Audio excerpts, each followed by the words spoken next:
Open Media-ի ուղիղ եթերում իր աշխատանքն է սկսում ReNews լրատվականը, մենք աշխատում ենք հանուն Հայաստանի Հանրապետության, տաղավարում է Լուսինե Ղարսայանը, բարև ձեզ։ Ադրբեջանական լրատվամիջոցները հայտնում են, որ օկուպացված Արցախի ռազմաքաղաքական ղեկավարության նկատմամբ դատական ֆարսի դատաքննության փուլն ավարտվել է։ Վերջին նիստում Շինծու դատավարության մասնակիցները քննարկել են Արցախի պաշտպանության բանակի նախկին հրամանատարի տեղակալ Դավիթ Մանուկյանի, այսպես ասած, մեղսակցության դրվագները։ Ըստ նույն աղբյուրների գեներալն ասել է, թե համաձայն չէ իրեն մեղսագրվող հանցագործությունների ձևակերպումների հետ։ Պարզ չէ, թե ինչ միջնորդություն է ներկայացրել Մանուկյանը, հայտնի է միայն, որ այն մերժվել է։ Հաջորդ նիստը կկայանա երկուշաբթի նոյեմբերի 3-ին։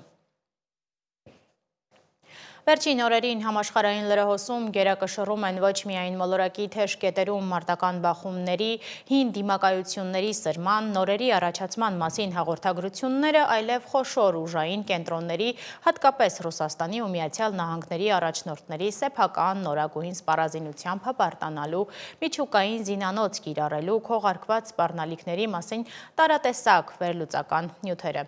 Սուր ճոճելու մարտավարությունն ակտիվացել է Ուկրաինայի պատերազմի, Միացյալ Նահանգների նախագահ Դոնալդ Թրամփի սպիտակ տուն վերադառնալու, Ռուսաստանի նախագահ Պուտինի գերարդիական զինատեսակների ցուցադրությունների ֆոնին։ CNN-ի և պատերազմի ուսումնասիրության կենտրոնի փորձագետներն այն անվանում են որպես ռեֆլեքսիվ վերահսկման գործիք, որով Մոսկվան փորձում է Արևմուտքին ստիպել Ռուսաստանի համար շահավետ որոշումներ կայացնել Վաշինգտոնն իր հերթին պատասխանում է համանման քայլերով պահպանելով հավասարակշռությունը, սակայն իրականում մեծացնում պատահական էսկալացիայի ռիսկը։ Օգոստոսից հոկտեմբեր ընկած հատվածում Ռուսաստանը փորձարկել է Բուրևեստիկ միջուկային հրթիռը, տեղակայել Օրեշնիկ համակարգը Բելարուսում և ակտիվացրել մեռած ձեռք ավտոմատ միջուկային հակազդեցության համակարգը։ Թրամփը պատասխանել է միջուկային սուզանավերի տեղակայմամբ Ռուսաստանի մոտ միջուկային զինանոցի վերահսկման պայմանագրի վերանայման սպառնալիքներով։ Պոլիմարկետ խաղադրույքների հարթակում միջուկային բախման հավանականությունը հասել է 19%-ի։ Միաժամանակ վերլուծաբանները հաշվի են առնում բլեֆի և այսպես կոչված ռուսական ռուլետկայի մտածելակերպի գործոնները, երբ Մոսկվան կարող է դիմել աղետալի հետևանքներով քայլերի ռազմավարական առավելություն ստանալու համար։ Արևմուտքը պակաս ռազմատենչ չի տրամադրված, ուստի վերլուծաբանները հիշեցնում են, որ աշխարհը կարիք ունի ոչ թե ավելի շատ սպառնալիքների, այլ համաշխարհային խաղի հստակ կանոնների, խուսափելու թերևս անխուսափելիից կամ գոնե հետաձգելու այն։ Բելարուսի նախագահ Ալեքսանդր Լուկաշենկոն հայտարարել է, որ երկիրը թարմացրել է իր տարածքում տեղակայված միջուկային զենքը և Ռուսաստանից նորերը բերել, պարզաբանելով, որ հիմա այն դարաշրջանն է, երբ բոլորն արդիականացնում են իրենց զենքերն ու բարելավում բանակի վիճակը։ Ինքը այն առաջնորդներից է, որն իր ժողովրդի համար չի ուզում, որ կրկնվի 1941 թվականը և իրեն այդ գործում օգնում է Ռուսաստանը։ Վերջին 24 ժամում աշխարհում տեղի ունեցած կարևոր իրադարձություններին անդրադառնում է Դավիթ Գենջոյանը։ Այս շաբաթ Ռուսաստանն ու Ուկրաինան ակտիվացրել են հարվածները միմյանց թիրախներին։ Ուկրաինական անօդաչուները հարվածել են ռուսական Օրիոլ քաղաքի էներգետիկ ենթակառուցվածքին, մինչդեռ ռուսական հարձակումը Սումիի վրա հանգեցրել է քաղաքացիական տուժածների։ Մարտադաշտում Ռուսաստանը հայտարարել է Վիշնևոյե գյուղի գրավման մասին, սակայն կատաղի մարտեր են ընթանում ռազմավարական Պոկրովսկ քաղաքի համար, որը Զելենսկին խոստանում է ամեն գնով պաշտպանել, թեև խոստովանում է, որ դրությունը քաղաքում բարդ է։ Ըստ նրա, ռուսները 170,000 անձնակազմ են կուտակել Դոնեցկի մարզի արևելյան մասում, փորձելով գրավել Պոկրովսկի հենակետը։ CNN-ը վկայակոչելով ամերիկացի և եվրոպացի պաշտոնյաներին հայտնում է, որ Պենտագոնը Սպիտակ տանը կանաչ լույս է տվել Ուկրաինային հեռահար Տոմահավք հրթիռների մատակարարման համար։ Նրանք համարում են, որ դա բացասաբար չի ազդի ամերիկյան զինանոցի վրա։ Վերջնական քաղաքական որոշումը մնում է նախագահ Դոնալդ Թրամփին։ Հոկտեմբերի սկզբին Սպիտակ տանը նախագահ Վոլոդիմիր Զելենսկուի հետ աշխատանքային ճաշի ժամանակ Թրամփը հայտարարել էր, որ կնախընտրեր չմատակարարել հրթիռները Ուկրաինային, քանի որ Միացյալ Նահանգները չի ցանկանում հրաժարվել այն ամենից, ինչն իրեն անհրաժեշտ է երկիրը պաշտպանելու համար։ Տոմահավք հրթիռը 1600 կիլոմետր հեռահարություն ունի։ Մինչ Միացյալ Նահանգներն ուժեղացնում է ճնշումը, Վենեսուելան օգնություն է խնդրում Մոսկվայից։ Ամերիկյան աղբյուրները պնդում են, որ նախագահ Մադուրոն նամակ է պատրաստել խնդրելով Ռուսաստանին հրթիռներ, ռադարներ եւ արդիականացված ինքնաթիռներ մատակարարել ի պատասխան Կարիբյան ավազանում ամերիկյան զորքերի կուտակման։ Մադուրոն նմանատիպ խնդրանքով դիմել է նաեւ Չինաստանին եւ Իրանին։ Վերջին շաբաթներին ամերիկյան ավիակիր է հերթապահում Վենեսուելա եւ Կոլումբիայի ափերին, պարբերաբար խորտակելով նավեր, որոնք ենթադրաբար թմրանյութեր էին տեղափոխում։ Սուդանի Ալ-Ֆաշիր քաղաքի գրավումից հետո հայտնվել են արագ արձագանքման ուժերի իրականացրած զանգվածային մահապատիժների ապացույցներ։ Ստուգված տեսանյութերում երևում են սպանություններ, իսկ ողջ մնացածները պատմում են, թե ինչպես են զինյալները էթնիկ հողի վրա առանձնացրել տղամարդկանց եւ գնդակահարել։ Չնայած արագ արձագանքման ուժերը հերքում են այս ռազմական հանցագործությունները, ՄԱԿ-ը զգուշացնում է, որ հարյուրավոր մարդիկ կարող են սպանված լինել, խորացնելով Դարֆուրի մարդասիրական ճգնաժամը։ Չինական Չենժոու 21 տիեզերանավի անձնակազմը հաջողությամբ կցվել է Տիանգուն տիեզերակայանին եւ հանդիպել նախորդ առաքելության տիեզերագնացներին։ Գիշերը արձակումից հետո տիեզերանավը ռեկորդային շուրջ 3.5 ժամում է հասել կայան։ 3 տիեզերագնացներից բաղկացած նոր անձնակազմը կայանում կանցկացնի 6 ամիս, իրականացնելով գիտափորձեր եւ տեխնիկական առաջադրանքներ։ Դավիթ Գենջոյան, Riopen Media։ Սպիտակ տան ղեկավարը որոշել է վերսկսել միջուկային զենքերի փորձարկումները։ Միացյալ Նահանգները միջուկային զենք վերջին անգամ փորձարկել էր 1992 թվականին։ Պաշտոնապես այդ փորձարկումները միջուկային մարտագլխիկների աշխատունակությունը ստուգելու համար են։ Սակայն ակնհայտ է, որ Թրամփն այդ քայլին գնում է այդ ուղղությամբ Մոսկվայի ակտիվ քայլերին հակազդելու համար։ Ռուսաստանն է արդիականացնում իր միջուկային զինանոցը ու գնում այն նույն ճանապարհով, ինչ Միացյալ Նահանգները։ Նախագծում է նոր հրթիռներ, փորձում է պատժամիջոցների պայմաններում նոր տեխնոլոգիաներ ստեղծել, նաև ցուցադրում է դրանք։ Այսպիսով 90-ականների սկզբից հետո առաջին անգամ Ուկրաինայում կատարվողի պատճառով կամ գուցե առիթով գլոբալ միջուկային մրցավազքը կարող է նորից թափ հավաքել։ Մոնիկա Հայրոյանի ռեպորտաժը։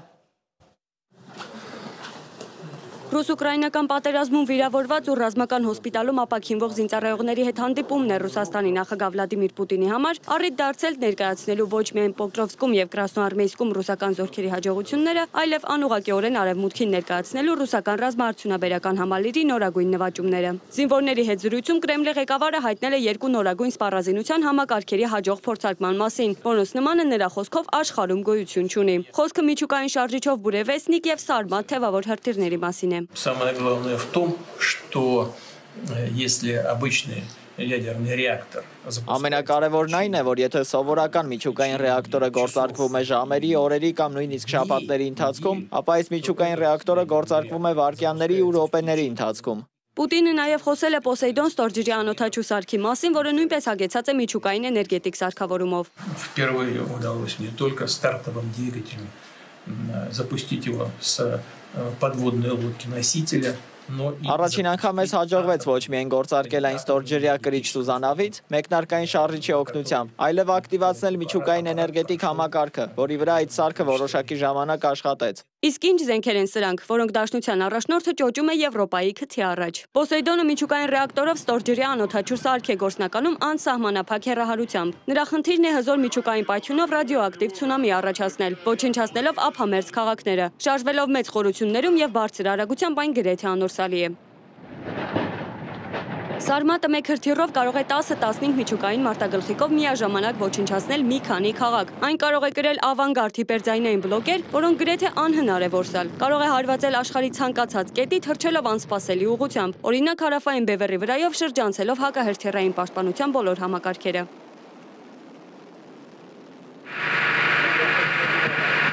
Բուրևեսնիկը միջուկային շարժիչով թևավոր հրթիռ է գործնականում թռիչքի անսահմանափակ հեռահարությամբ։ Այն կարող է օրերով թռչել թիրախին մոտենալով անկանխատեսելի ուղղություններով, շրջանցելով բոլոր ռադարները եւ հոբ համակարգերը։ Թռչում է շատ ցածր բարձրության վրա, կրկնելով տեղանքի ռելիեֆը, ինչի շնորհիվ գրեթե անհնար է այն հայտնաբերել եւ որսալ։ Կրեմլի ղեկավարի հայտարարություններն անպատասխան չմնացին։ ԱՄՆ նախագահ Դոնալդ Թրամփը շտապեց ընդհատել 30 տարուց ավելի ձգվող միջուկային փորձարկումների դադարը։ Այլ երկրների անցկացրած փորձարկումների ծրագրերի լույսի ներքո ես հանձնարարել եմ պատերազմի նախարարությանը հավասար հիմունքներով սկսել մեր միջուկային զենքի փորձարկումները։ Այս գործընթացը կսկսվի անհապաղ։ ԱՄՆ-ն ունի աշխարհի ամենահզոր եւ տեխնոլոգիապես զարգացած զինանոցներից մեկը, որի հիմքը կազմում է այսպես կոչված միջուկային եռյակը, ցամաքային, ծովային եւ օդային բաղադրիչներով։ Ցամաքային բաղադրիչի հիմքը LGM-30G միջմայրացամաքային բալիստիկ հրթիռներն են, որոնք տեղակայված են ստորգետնյա պաշտպանված հորաններում։ Չնայած իրենց տարիքին դրանք անցնում են մշտական արդիականացում եւ պատրաստվում են փոխարինվել նոր սերնդի Sentinel համակարգով։ Ծովային բաղադրիչը համարվում է եռյակի ամենախոցելի մասը։ Օհիո տիպի ատոմային սուզանավերը կրում են UGM-133A բալիստիկ հրթիռներ, որոնք կարող են խոցել թիրախներ աշխարհի ցանկացած կետում, մնալով աննկատ համաշխարհային օվկիանոսի խորքերում։ Օդային բաղադրիչի B2 եւ B52 ռազմավարական ռմբակոծիչները կարող են կրել միջուկային լիցքով թևավոր հրթիռներ եւ ավիառումբեր։ Այս բաղադրիչը նույնպես արդիականացվում է նորագույն B21 ռմբակոծիչի մշակմամբ։ Այս համակարգերի շարքում առանձնահատուկ տեղ ունի Tomahawk թևավոր հրթիռները։ Tomahawk-ը ստեղծվել է 1970-ականներին սառը պատերազմի ժամանակ, որպեսզի կարողանա ԽՍՀՄ-ի խորքում թիրախներ խոցել, շրջանցելով հզոր հոբ համակարգերը։ Համաշխարհային հռչակ ձեռք բերեց 1991-ին Պարսից ծոցի պատերազմի ժամանակ, երբ աշխարհն ուղիղ եթերում տեսավ, թե ինչպես է այն վիրահատական ճշգրտությամբ ոչնչացնում թիրախները Բաղդադում։ Տարիների ընթացքում այն անընդհատ կատարելագործվել է, ավելացել է GPS եւ այժմ այն կարող է նույնիսկ թռիչքի ընթացքում փոխել իր թիրախը։ Այն մինչև օրս մնում է ԱՄՆ ռազմածովային ուժերի հիմնական զենքը հակառակորդի կարևոր օբյեկտներին ճշգրիտ հարված հասցնելու համար։ Թրամփի մտահոգությունները միայն Ռուսաստանով չի սահմանափակվում, նա առանձնահատուկ նշել է Չինաստանին, որը ըստ Պենտագոնի զեկույցների աննախադեպ տեմպերով է ընդլայնվում եւ արդիականացնում իր միջուկային ուժերը։ Դունֆեն 41-ը բեռնատարի վրա տեղակայված միջմայրցամաքային հրթիռ է, քանի որ անընդհատ տեղաշարժվում է, այն գրեթե անհնար է գտնել եւ ոչնչացնել։ Մեկ հրթիռը կարող է մի քանի միջուկային լիցքով հարվածել ԱՄՆ-ի ցանկացած կետի։ Սա երաշխավորված պատասխան հարվածի զենք է։ Դունֆեն 17 հրթիռը թռչում է ձայնից 5-ից 10 անգամ ավելի արագ եւ անընդհատ փոխում է իր ուղղությունը։ Ստեղծված է հակառակորդի հակահրթիռային պաշտպանության բոլոր համակարգերը շրջանցելու համար։ Նրա գլխավոր թիրախներն են հակառակորդի ավիակիրները եւ ռազմաբազաները։ GL-3-ը ատոմային սուզանավից արձակվող բալիստիկ հրթիռ է։ Սուզանավը կարող է ամիսներով աննկատ մնալ օվկիանոսի խորքերում, դառնալով Չինաստանի ամենաթաքուն եւ անխոցելի միջուկային ուժը։ Այն ապահովում է պատասխան հարվածի անխուսափելիությունը, եթե նույնիսկ ցամաքային բոլոր զենքերը ոչնչացվեն։ Զենքերի վերահսկման ասոցիացիայի տվյալներով աշխարհում գոյություն ունեցող 12300 միջուկային մարտագլխիկների 87%-ը պատկանում է Ռուսաստանին եւ ԱՄՆ-ին։ Ռուսաստանն ունի մոտ 5500, ԱՄՆ-ն 5200, Չինաստանը մինչև 600։ Ընդ որում Չինաստանը մեծ տեմպերով ավելացնում է միջուկային մարտագլխիկների հրթիռների զինանոցը եւ ծրագրում է դրանց թիվը մինչև 2030 թվականը հասցնել 1000-ի։ Նորագույն զինատեսակների մշակումը եւ միջուկային զինանոցների արդիականացումը պահանջում են աստղաբաշխական ֆինանսական ներդրումներ։ Միայն 2024 թվականին 9 միջուկային տերությունները միասին իրենց զինանոցների վրա ծախսել են 91.4 միլիարդ դոլար։ Այս ֆոնին չափազանց չարագուշակ են հնչում Ռուսաստանի անվտանգության խորհրդի փոխնախագահ Դմիտրի Մեդվեդևի խոսքերը։ Պոսեյդոնը կարելի է համարել իսկական ահեղ դատարանի զենք, Բելգիան կվերանա, եթե Ռուսաստանը փորձարկի Պոսեյդոնը նրա ափերի մոտ։ Մոնիկա Հայրոյան, Reopen Media։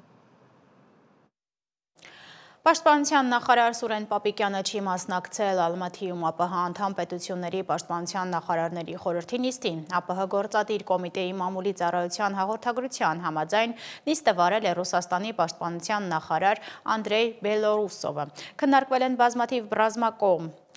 համագործակցության արդիական հարցեր։ Ներկաները կարևորել են անդամ պետությունների զինված ուժերի մարտական կարողությունների բարձրացումը եւ ազգային անվտանգության ու տարածաշրջանային կայունության ապահովումը։ Նիստին ներկա են եղել Ադրբեջանի, Բելարուսի, Ղազախստանի, Ղրղզստանի, Տաջիկստանի եւ Ուզբեկստանի պաշտպանության նախարարները։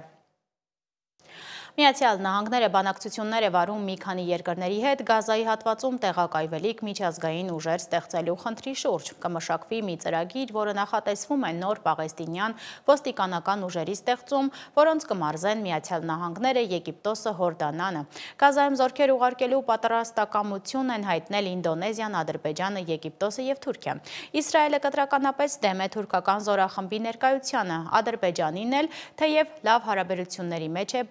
Բաքվի հետ չի վստահում։ Նրա Անկարայի հետ սերտ դաշնակիցը լինելու պատճառով։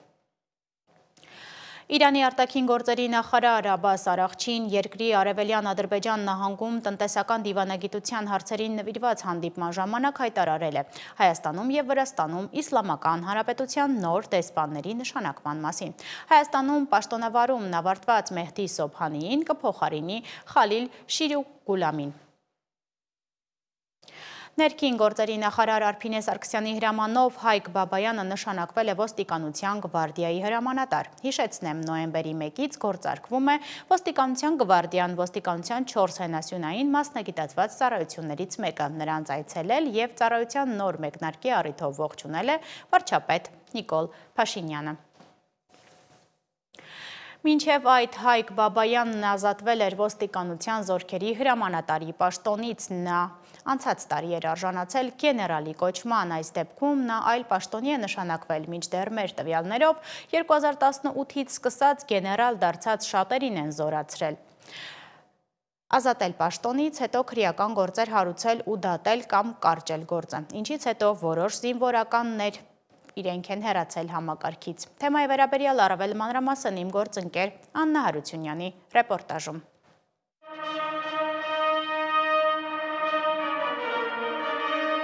Ոստիկանության պետի տեղակալ գնդապետ Հայկ Հարությունի Բաբայանին շնորհվել է գեներալ-մայորի զինվորական կոչում։ Գեներալ Հայկ Բաբայանն ազատվել է ոստիկանության զորքերի հրամանատար ոստիկանության պետի տեղակալի պաշտոնից։ Նախագահի հրամանագրի համար հիմք է ծառայել վարչապետի առաջարկությունը եւ ինչպես հաճախ առանց հավելյալ պարզաբանումների, թե ինչու է երկրի ուժային կառույցներում ամենաբարձր աստիճան ունեցող ծառայողը ազատվում պաշտոնից, մանավանդ որ Բաբայանը գեներալ-մայորի կոչում ստացել էր վերջերս 2024 թվականին։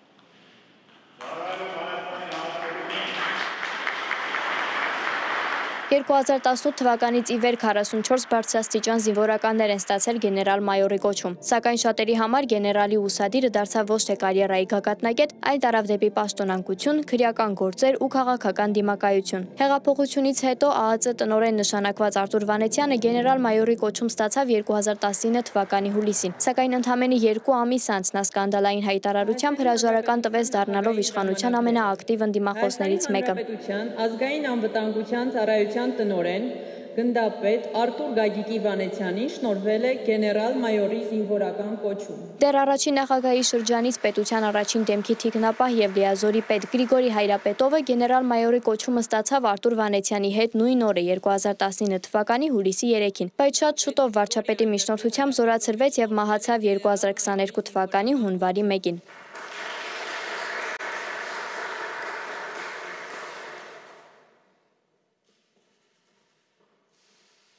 Գրիգորի Խաչատուրովը գեներալ-մայորի կոչում ստացավ 2019 սեպտեմբերին։ Նա այն 40 զինվորականներից էր, որոնք պահանջեցին վարչապետի հրաժարականը, ինչից հետո ձերբակալվեց փողերի լվացման մեղադրանքով ու շատ ամիսներ անցկացրեց կալանավայրում։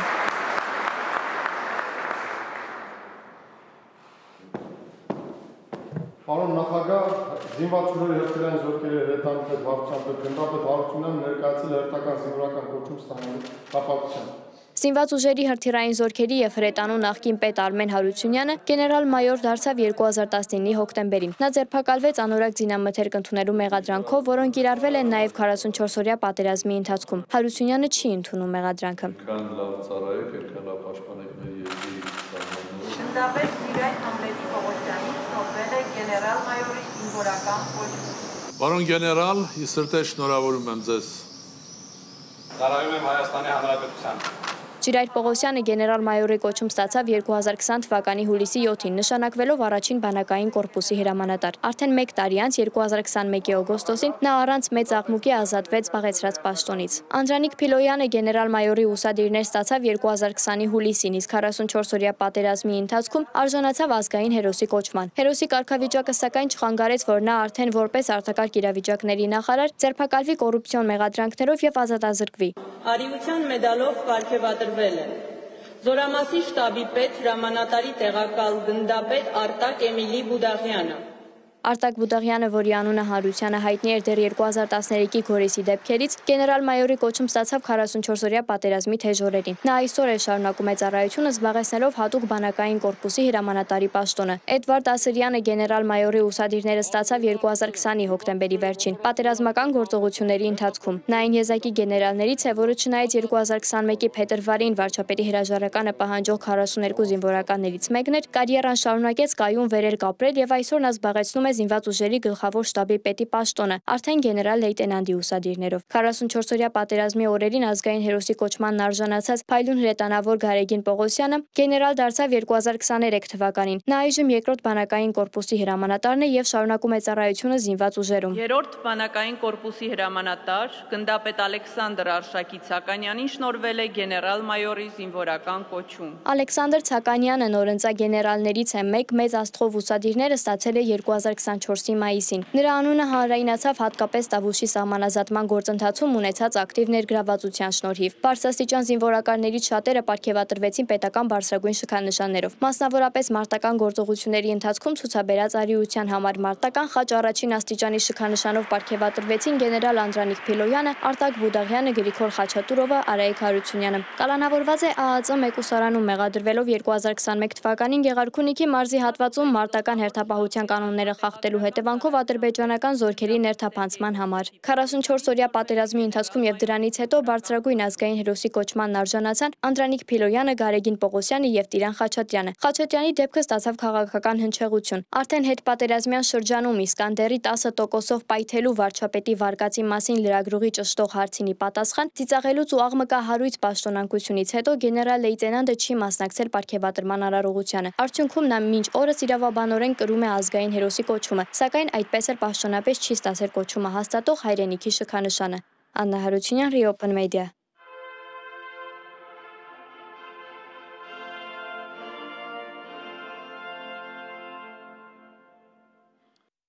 Նիդերլանդների խորհրդարանի պատմության մեջ առաջին անգամ պատգամավորական մանդատ է ստացել ազգությամբ հայ Անի Զալինյանը։ Նա ծնվել է Վանաձորում, 32 տարեկան է։ Նիդերլանդներում 2 համալսարանում է սովորել, հասցրել է լինել Հեյմսկեգ քաղաքի փոխքաղաքապետը։ Տեղի հայ համայնքի ներկայացուցիչները հույս ունեն, որ նրա ներկայությունը խորհրդարանում հնարավորություն կտա բարձրաձայնելու համայնքին հուզող հարցերը, նպաստելով Հայաստան-Նիդերլանդներ հարաբերությունների հետագա ամրապնդմանը։